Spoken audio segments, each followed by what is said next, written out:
President Tinubu meets Nyesom Wike, David Umahi, and Godswill Akpabio in Aso Rock. Talks storm Ogun governorship election tribunal premises beat up PDP chieftain in Abeokuta. Elections petition strengthened as Judiciary Staff Union of Nigeria declares industrial action over the removal of fuel subsidy. And outside of Nigeria, over 360 people injured in clashes following opposition Sonko's sentencing in Senegal. Hannibal Gaddafi, son of former Libyan leader Muammar Gaddafi, goes on hunger strike to protest against his prolonged detention in Lebanon. Today on the program, I will be joined by Ambassador Jerry Ugokwe, former Nigerian ambassador to Austria and Slovakia. And I'll be also joined by Comrade Ogundiro Emmanuel, the immediate past chairman of the Trade Union Congress in Oyo State. I am Benga Borowa. Stay with us, Politics HQ. We'll be right back.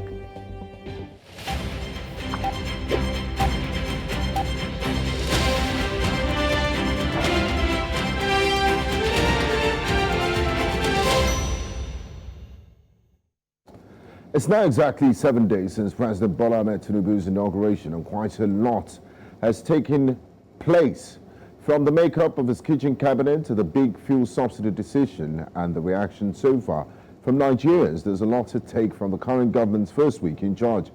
Joining us live for this discussion is the former Nigerian ambassador to Austria and Slovakia, and also the former permanent resident representative to the United Nations, Ambassador Joe Igokwe. As he talks to us about the Tinubu administration, expectations, and what it means to Nigeria's diplomatic stance and future. A warm welcome to you, Ambassador Jerry Ugokwe. Thank you very much for joining us and Politics HQ.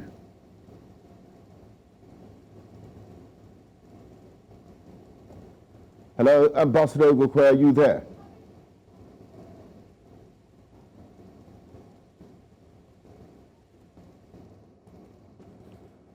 Okay, I believe we will join Ambassador Ugokwe in our conversation in the second half of this program. But now, let's take you on to other issues. The Nigerian government and the Trade Union Congress have struck an agreement on a wage increase to alleviate the hardship experienced as a result of the removal of fuel subsidy. Both parties came to an agreement on the best way to cushion the dire effects of the abrupt removal of the subsidy, with Nigerian workers around the country complaining. Surprisingly, the Nigerian Labour Congress was missing from the meeting and is not part of the agreement as it stands.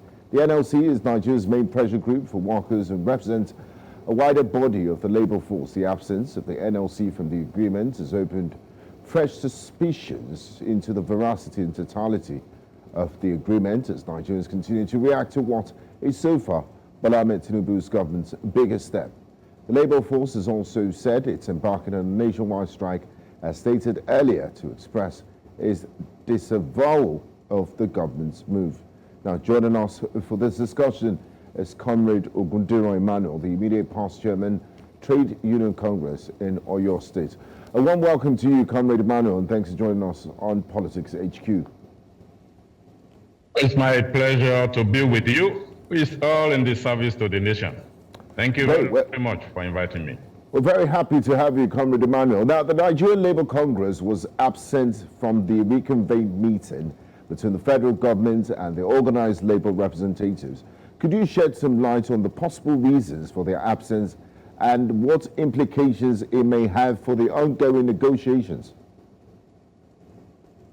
Yeah, thank you very much. You see, there are 2 labour centers now in Nigeria.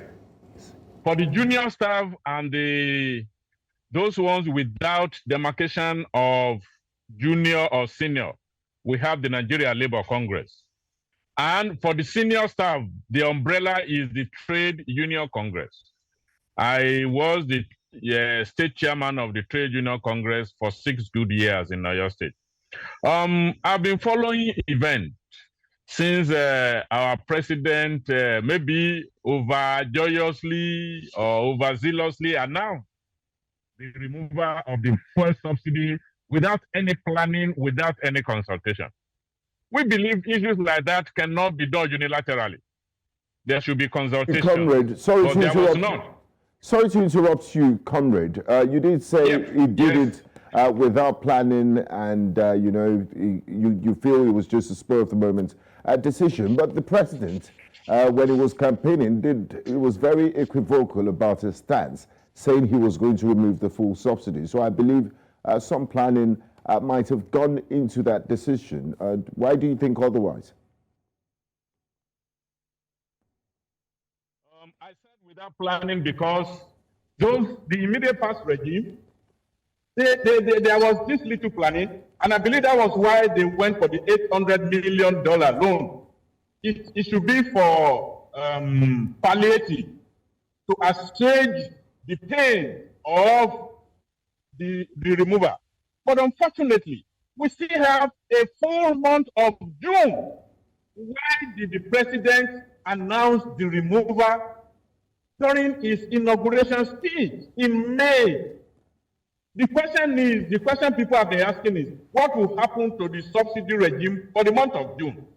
Then, what will the consultation that is now taking place, that should have come before the announcement of the removal, that it is gone. Nigerians are already prepared. We are all in support of the removal of subsidy, but we know it will come with pain.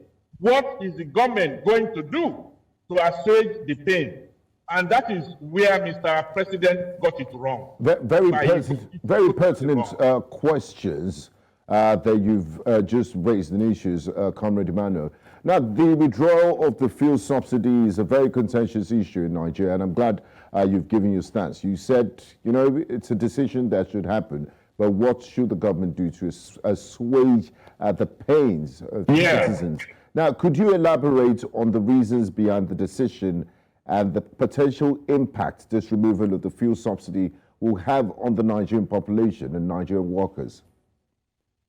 You see, I'm very fortunate and lucky to be part of the foot soldiers of my labor center, especially in the year 2020, while we were planning the mother of all protests and strike before it was aborted. There was a committee put in place. There were questions that were raised. Look, are we sure we are consuming the 60 million liters they said we are consuming up now? From the labor end, we believe Nigeria we are not consuming more than 35 million liters of PMS on daily basis. This was based on our statistics that we went out for then. But they came out with a figure of 60 million, and unfortunately, they were importing 100 million of liters per day. Even at 60 million, let's assume we are consuming 60 million. Where is the excess of 40 million going? That is one. Two, who and who were those collecting those subsidies? Are we sure they were importing as well? I mean, NMTC is the sole importer. If you want to remove subsidy, you want to liberalize the market, let NMTC be on its own, but let NMTC, the national refineries in care of NMTC, let them be functional. Let others, like the man they have been waiting for, which we think it was because of that they tried to kill the national refineries. Let him come on board. Others that have been given license, give them room to go and get and source their fuel from wherever they want to source. You see, we know there will be more supply, and Nigeria is a capitalist country where prices have been subjected to the interaction of the forces of demand and supply. Then, if you say you have removed subsidy, what audacity, what moral right has the NMTC Limited, a limited liability company, to start to still continue to fix price? So there are issues, and we know that this money, the opaqueness that has characterized the release of subsidy regime in Nigeria, made every one of us know that some people are behind it, and thank God, the new vice president confirmed our fears that there are cabals behind it, and they are very powerful and very strong. So we want to stop that humongous amount of money going into price. Very few, it is infinitesimal number of private individuals' pockets. And therefore, we all agree that the subsidy should go and that amount of money should be diverted into the economy, into education, into agriculture. Now, Comrade Emmanuel, people need to jump in at this point. During the meeting between the federal government and the Trade Union Congress, the TUC presented a list of demands to the government with a review of the minimum wage. With the review of the minimum wage topping the list. Can you explain the rationale behind the TUC's emphasis on the minimum wage and how it relates to the fuel subsidy withdrawal? And also to note that it's not the percentage of Nigerians that are captured under the minimum wage are quite minuscule compared to the overall population that will also feel the effect of the removal of the fuel subsidy. So why so much attention on the minimum wage? You journalists, you get a lot of things wrong. Nigeria, as we are today, sorry, it's a little bit darker while we're on the program. The electricity people, they do what they normally do. So, just thank God for this alternative. Nigeria economy is being run mostly by fixed income earners' money. I don't know who want to disagree with that. Mostly, because majority of the private sector are not. I mean, they're not forced to enforce the minimum wage. There's still quite a lot of Nigerians. You see, what you people do get wrong is the fact that a lot of the private sector, they are already paying above the minimum wage. Am I right? Or wrong? So, a lot of them, they are already paying above the set minimum wage. And mind you, there has been no minimum wage that was set without consideration for the private sector. They are also part of that committee that do fix the. If you want to know, I may want to tell you that the last negotiation that led to 30,000 workers in Nigeria were actually demanding for 79,000 naira. But we know that if we put everything down, even if the government was able to pay, most of the private sector, many of them will close shops. So we do consider them, and we negotiate together. They are being represented. I'm happy you've cleared the air on that, Comrade Emmanuel. So as we speak, what would be your recommendation? Wait, sorry, you asked a question. Why the minimum wage? The federal government has failed to do what it's supposed to do. And therefore, if you insist that you want to raise the price, you want us to be able to afford it, you cannot do any other thing, no palliative, no nothing, then you have to enable us. We are the chief consumer of this product. So, if the price is up and we can no longer afford it, you know what will happen. So, you have to enable us to afford it. Hence, there will be wage adjustment. Now, Comrade Emmanuel, looking at the present economic realities, what would you recommend to be the right minimum wage? What level should it be raised to from its current 30,000 naira? If you want to do that from the United Nations Organization, any living being that falls below the poverty line of $2. And how much is $2 in Nigerian exchange? Let's say about 160 naira. I mean, is it 1,600? Because it's about 760 now. Yes. Although they said, yes. So at 760, that is about 1,520 naira per day. So multiply by 30. If you want to go by that, $2 just for an individual. $2, that is 1,520, then multiply by 30, minimum. But now, the reality on ground, how worthy is the Nigerian currency when compared to other currencies? I want to say now that if you remove the Zimbabwean dollar or whatever the Zimbabwean dollar or pound, I think Nigerian naira is the next one that has lost so much value. So the way we are going to go about it, the way we normally go about it, we are going to take inferences from the living index. What is our price saying? What is our various bills that we pay? We are going to consider neighboring countries, what is their minimum wage, and we are going to consider the chief economic product that an average Nigerian consume, their prices. With that, we'll come together and say, okay, or if you spend this so much per day, then in a month you spend this. And with that, we request for the minimum wage. You can compare other countries in Africa. Nigerian minimum wage is far, far, far below what could make somebody exist, not talk of surviving. Now, Comrade Emmanuel, the effect of the removal of the subsidies led to a price hike, and it's immediate. So how soon do we expect a response from TUC, the Nigerian Labour Congress, and when should we expect the government to implement this proposed new minimum wage review? Let me make it. We have what we call labor movement in Nigeria, but the labor movement belongs to two centers: the Nigerian Labour Congress, the Trade Union Congress. I want to tell you that I am in total support of what the Nigerian Labour Congress is doing, because the Nigerian Labour Congress is the older of the labor centers, is the more experienced ones. They know that the federal government of the day is just trying to waste time and buy time. Now, the question is, among those who are said to be negotiating currently, who can commit the government? Who among them? Can Dele Alake commit the government? Oshiomhole is on that committee. In what capacity? Oshiomhole is still a senator elect. So look at them. I don't blame the Nigerian Labour Congress for saying that they will not go on a time-wasting mission if the government is not ready to do what it's supposed to do. Do you support their call? Of the two labor, do you support their call for an industrial strike? Yeah, that is, I wholeheartedly support it. If the first, look, we still have a whole month of March.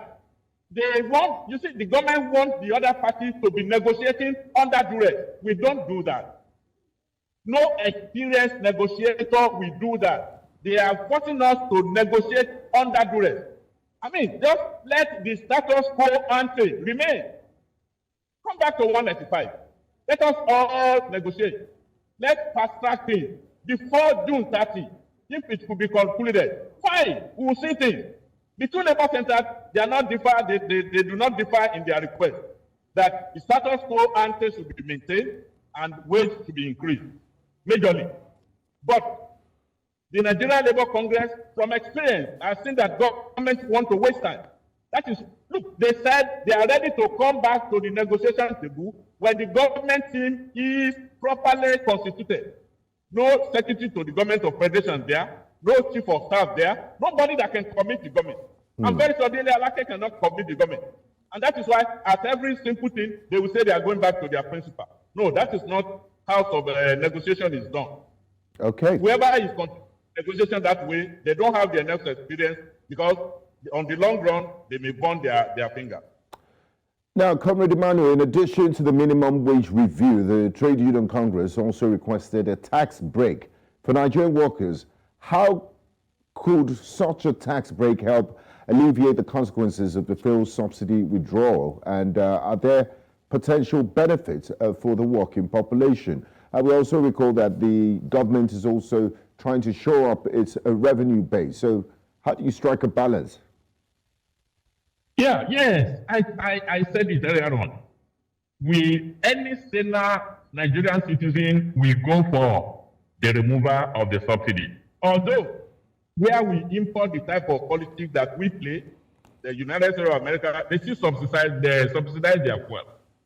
But in Nigeria, because it's corrupt laden, it's not transparent. They don't allow people to ask questions. And the cost is rising by day. We all agree, let's remove it and see what will happen. But you don't remove nothing from nothing. If you want to win your child, you don't just take off the breast milk without having enough supplement. Because you know that child will cry. And if gives or annoys will continue to disturb you, you will not be able to sleep or rest. So we said, before you do this, the benefit of removing the subsidy is enormous, quite all right, because the amount of money going there is enormous. Education can benefit from it. Agriculture can benefit from it.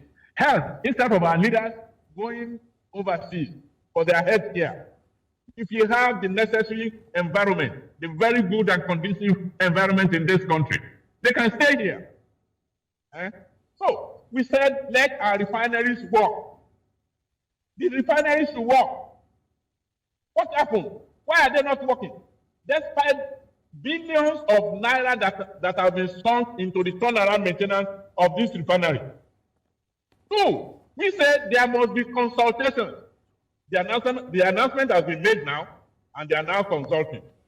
They are now bringing in NNPC, GMD. They are now bringing in the central bank. They are now consulting with the organized labor and other stakeholders. I think it's just like putting the cart before the horse. What Mr. President did. If he doesn't agree that he had goofed, and he had made a mistake, then he can stay to bear the consequence. Okay. We know they cannot kill everybody. they may want to behave the way they behave during Lekki crisis, but they cannot kill everybody. They cannot say we shouldn't ask questions, and we shouldn't give them advice. What palliative or cushioning effect have they planned for? And the wise one says, failure to plan is planning to fail. I don't think they plan for this. And so they are planning to fail. But we won't help them to fail. We will continue to talk. Now, Comrade Emmanuel, before we wrap up this conversation, as we draw to an end of this discussion, considering the complexity of the fuel subsidy issue and the demands presented by the TUC, what challenges do you foresee in reaching a satisfactory resolution for all the parties involved, and how can these challenges be effectively addressed? Oh, thank you very much. You see, one of the challenges now is, even if the agreement to revert to the status quo ante comes to light, there will be hoarding. I'm not sure this government is ready for that, because these our Shylock marketers, they will not want to sell what they have. Remember, all what they have in stock now is at subsidized prices. So one of the challenges is that there will be hoarding of this TMS. We are very sure of that. Is the government ready to go against the marketers? Two, another challenge, yes, wage increase. Is this government ready to control inflation? Look at, Nigeria is a capitalist economy. Mr. President is trying to toy with the idea of a price control board. How will I buy at 10 naira? And your price control board will now tell me to sell at 10 naira without any profit margin. So we know the challenges. Inflation will be spiral. Immediately the wage increase comes. But if the wage increase doesn't come, people may be dying. Already people cannot afford that fuel at this price. Cost of transportation has gone up, and ditto cost of other commodities that is being transported. What is government doing to lessen the pain of transportation? Have they imported buses? Are there light rail? These ones are not being in plan. These are very poignant issues, and you've done very well to raise this very pertinent questions during the course of our conversation. But unfortunately, we've run out of time. I'd like to say a big thank you to you, Comrade Ogunduro Emmanuel, immediate past chairman of the Trade Union Congress in Oyo State. It was an absolute pleasure speaking to you on Politics HQ. Thank you very much. It's my pleasure. You're watching Politics HQ on News Central Television. We'll go on a break, and when we come back, we'll be speaking with Ambassador Jerry Ugokwe, who's a former Nigerian ambassador to Austria and Slovakia. We will be talking about the state of the nation and his expectations for Bola Ahmed Tinubu presidency. Do stay with us. We'll be right back after this break.